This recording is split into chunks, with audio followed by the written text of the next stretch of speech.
All right, let's dive right in. Today, we're going to decode the engine of the global economy, currency exchange. We are going to break down the exact math that takes a currency's price today and figures out what it's worth months from now. So, you ever wondered about that? How do these global markets look at a currency's price right now and somehow know what it'll be worth for a delivery, say 3, 6, or even 12 months down the road? Well, it isn't magic, and it's definitely not guesswork. It's all about pure financial logic, and we're going to unpack it together, step by step.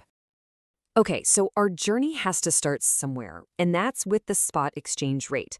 This is the price for what they call immediate delivery. But, in the world of foreign exchange, immediate is a funny word. It actually means the deal settles 2 business days after you agree to it. Just think of this as our starting point, the price for right now.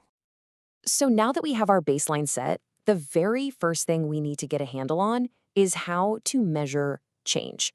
And that brings us to our first fundamental building block, figuring out the percentage change. Calculating how much a currency has gone up in value is actually a really simple 4-step process. You just take the new exchange rate, you divide it by the old one, then you subtract 1 to see just the change, and finally, you multiply that by 100 to turn it into a percentage.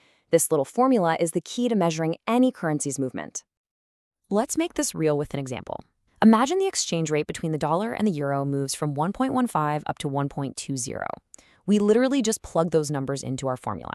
1.20 divided by 1.15 minus 1. That gives us 0.0435, or a 4.35% appreciation. And all that tells us is that the euro got stronger against the dollar. Simple as that. Okay, but what happens when there isn't a direct price between two currencies? Let's say the Japanese yen and the Canadian dollar.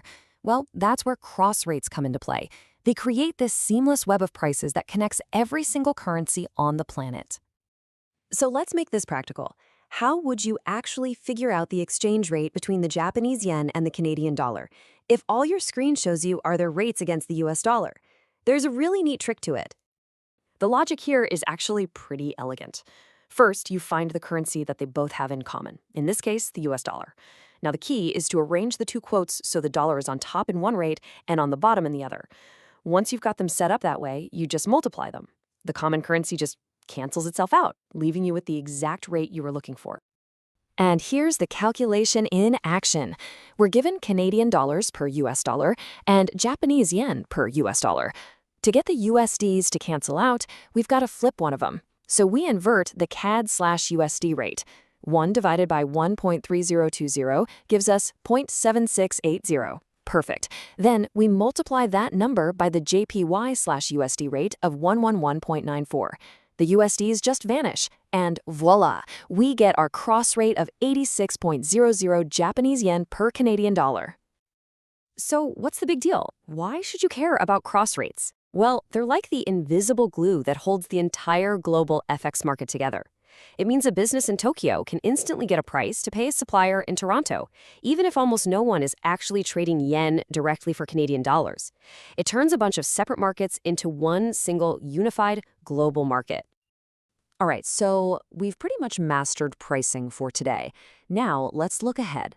How does the market price currencies for the future? This brings us to our next major topic, forward rates. Now, the difference is simple, but it's also profound. The spot rate, as we know, is about today's price. A forward rate, on the other hand, is a price you agree on today for an exchange that's going to happen in the future. And its main purpose is just to eliminate uncertainty.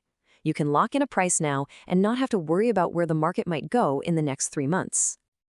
So how do we get this future price? Well, traders don't usually just quote the full forward rate. Instead, they quote something called forward points. The calculation is another easy 4-step process. You start with the spot rate, you get the forward points, adjust them to the right decimal place, and then just add them to the spot rate. And here's just how clean that math is. If the spot rate is 1.1500 and the 3-month forward points are positive 50, all we have to do is adjust those points. Since the rate has 4 decimal places, 50 points just becomes 0.0050. You add that to the spot rate, and you've got your outright forward rate, 1.1550. Okay, so we have our forward rate. But what does it actually tell us? Well, The relationship between that forward rate and the spot rate reveals what the market expects to happen. And this is the whole concept of a forward premium or a discount. The logic here is actually super intuitive. If the forward rate is higher than the spot rate, we say the first currency in the pair, that's the base currency, is trading at a forward premium. All that means is the market thinks it's going to be more expensive in the future. On the flip side, if the forward rate is lower than the spot rate, that base currency is at a forward discount, which just means it's expected to be cheaper. Now, this is way more than just math. It's a really powerful market signal. A forward premium or discount is basically like the market's collective vote on the future. It clearly shows you which currency is expected to strengthen and which one is expected to weaken. So far, we've kind of treated spot rates and forward rates like they're two totally separate things, but they are deeply, deeply connected. And that brings us to our final section, the grand unifying principle of currency markets: no arbitrage. The core idea is simple. The market leaves no free lunch on the table. Arbitrage, which is just a fancy word for risk-free profit, gets snapped up by traders almost instantly. And it's this powerful force that locks spot rates, forward rates, and a third piece of the puzzle, interest rates, into a tight, predictable relationship. So how does this work? Well, imagine you're a big investor and you have two choices. Path 1 is easy. You invest your money right here at home and earn the local interest rate.